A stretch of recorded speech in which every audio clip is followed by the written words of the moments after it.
Now, as far as socialism is concerned, that term has been so evacuated of content over the last century that it's hard even to use.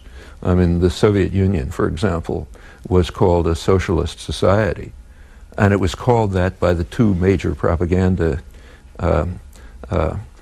operations in the world, the U.S., the Western one, and the Soviet one. They both called it socialism for opposite reasons. The West called it socialism in order to defame socialism by associating it with this miserable tyranny. The Soviet Union called it socialism in order to gain whatever, to benefit from the moral appeal that true socialism had among large parts of the general world population. But this was about as remote from socialism as you can imagine.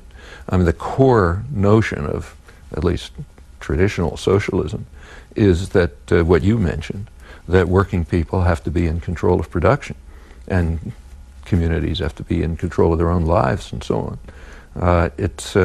And you know, this goes, the Soviet Union was the exact opposite of that. Working people had no control over anything. They were virtual slaves. And the collapse of the Soviet Union is in fact a small victory for socialism, in my opinion. It eliminated one of the major barriers to it and should have been recognized as such.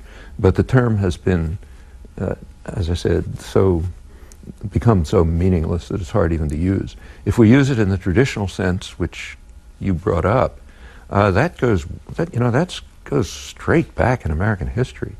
You read the working class press in the mid-19th century, you know, press published by artisans and what were called factory girls, young women from the farms working in the textile mills in eastern Massachusetts, which was the center of beginning of the Industrial Revolution.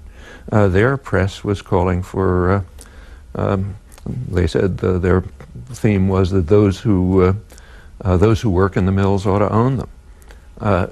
Wage labor, which was called wage slavery, was regarded by most Americans as not very different from slavery. Even the Republican Party regarded wage labor as just at best a preliminary to free labor, but intolerable, because it's a kind of servitude.